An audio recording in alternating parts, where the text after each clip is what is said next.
বিধ্বংসী দাবানলে পড়ছে যুক্তরাষ্ট্রের লস অ্যাঞ্জেলস শহরে বিলাসবহুল প্যাসিফিক প্যালিসেডস এলাকায় চলমান এই দাবানলের কারণে বহু বাড়ি ধ্বংস হয়েছে এবং ৩০,০০০ মানুষকে নিরাপদ স্থানে সরিয়ে নেওয়া হয়েছে।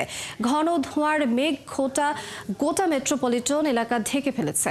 এই ঘটনায় ক্যালিফোর্নিয়ায় গভর্নর গ্যাভিন নিউসম রাজ্যে জরুরি অবস্থা ঘোষণা করেছেন। সৃষ্টি ঘটকের প্রতিবেদন।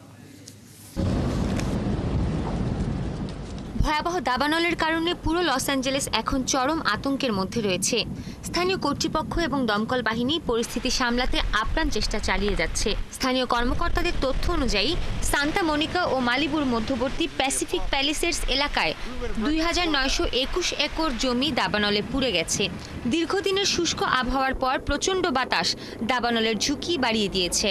টপাঙ্গা ক্যানিয়নের পাহাড়ি এলাকা থেকে দাবানল দ্রুত ছড়িয়ে পড়েছে প্রশান্ত মহাসাগরের দিকে। আগুন আমার বাড়ির উঠান পর্যন্ত চলে আসে।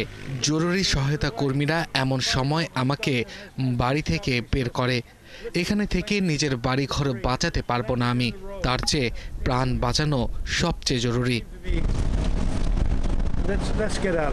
দমকল কর্মীরা সাগর থেকে পানি নিয়ে আগুন নেভানোর চেষ্টা করছেন। আগুনে পুড়ে যাওয়া গাড়ি সরাতে বুলডোজার ব্যবহার করা হচ্ছে। গেটিভিলা মিউজিয়ামের চারপাশের গাছপালা কিছুটা পুড়লেও আগেই ঝোপঝাপ পরিষ্কার করার কারণে মূল্যবান শিল্পকর্ম নিরাপদ রয়েছে। Los Angeles fire chief Christine Crawley জানিয়েছেন, এখন পর্যন্ত কোনো হতাহতের খবর নেই, তবে 10,000 বাড়ি এবং 30,000 মানুষ ঝুঁকির মধ্যে রয়েছে। আমরা মোটেও ঝুঁকিমুক্ত নই। ঝোড়ো বাতাসের কারণে আগুন নেভানো খুবই কঠিন হয়ে পড়েছে। চারদিক থেকে আগুন শুধু বেড়েই যাচ্ছে। এমন পরিস্থিতিতেও যে কেউ আহত হয়নি, এটা আমাদের ভাগ্য। সবাইকে নিরাপদে সরিয়ে নেওয়াকেই সবচেয়ে বেশি গুরুত্ব দেওয়া হচ্ছে।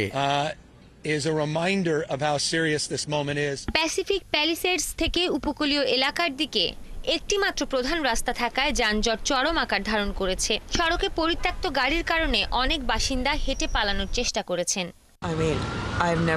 বাড়িঘর পড়ে গেলেও সেটা সামলানো যাবে, কিন্তু এখানে অনেক মানুষ বাস করে। আশেপাশে অনেক মানুষের ঘোড়া আছে, কুকুর আছে। মানুষের সাথে সাথে তাদেরও জীবন বাঁচানো জরুরি। National weather service Los Angeles কাউন্টির জন্য জরুরি অবস্থা জারি করেছে।